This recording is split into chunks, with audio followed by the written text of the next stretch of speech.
آپ کو پتا ہے یہ بڑی مشہور حدیث ہے بخاری اور مسلم دونوں میں،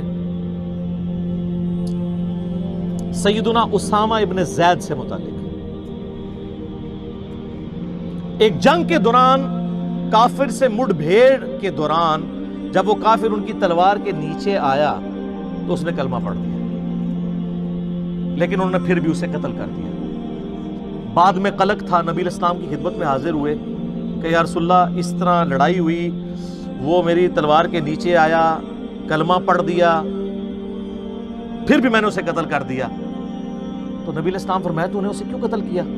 کہ یا رسول اللہ اس نے اوپر سے کلمہ پڑھا تھا ڈر کی وجہ سے، اندروں وہ کافر تھی۔ ہو سکتا ہے یہ بات ٹھیک بھی ہو، ہم بھی یہی ججمنٹ کرتے ہیں، لیکن نبی علیہ السلام نے فرمایا کیا تو نے اس کا دل چیر لیا تھا؟ تو صحابہ نے تو نہیں کہا یا رسول اللہ کہ اولیاء اللہ دل کا حال جان لیتے ہیں تو ہم تو اولیاء کے امام ہیں، جی میں نے دل چیر لیا تھا۔ اور جو کہہ رہا تھا اس کو بھی پتا تھا میں کیا کہہ رہا ہوں، کہ کوئی نہیں دل چیر سکتا، صرف نبی کو وحی کی تائید حاصل ہوتی ہے۔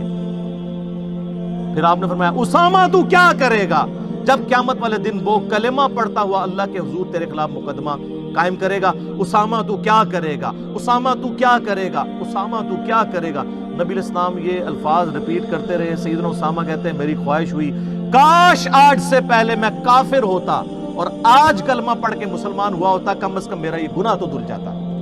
ہوئے ہوئے، اسامہ ابن زید عام بندہ نہیں۔ صحیح بخاری میں حدیث ہے کہ نبی علیہ السلام زانوں پہ ایک طرف حسن ابن علی کو بٹھاتے تھے تو دوسرے طرف اسامہ ابن زید کو، حضور کے بچوں کی مانند، پوتا حضور کا صلی اللہ علیہ وآلہ وسلم۔ بڑے بڑے صحابہ غصے کی حالت میں نبی علیہ السلام کو اپروچ نہیں کرتے تھے تو اسامہ ابن زید سے سفارش کرواتے تھے۔ وہ جو بخاری مسلم میں حدیث ہے جب فاطمہ نامی عورت کی چوری کا مقدمہ آیا اور نبی علیہ السلام کو سفارش کی گئی، وہ بھی اسامہ کے ذریعے کی گئی تھی، لیکن حضور نے ادھر بھی لحاظ نہیں کیا۔ آپ نے فرمایا تم لوگ مجھے سفارشیں کرواتے ہو، اللہ کی قسم تم سے اگلے لوگ اس لیے تباہ و برباد ہوئے، ان کے اشرافیہ کے لیے الگ قانون ہوتے تھے اور عام لوگوں کے لیے الگ۔ اللہ کی قسم اگر میری بیٹی فاطمہ بھی چوری کرتی میں اس کے بھی ہاتھ کٹوا دیتا، مجھے اپروچ کرتے ہو تم۔ یہ ہے اسامہ ابن زید۔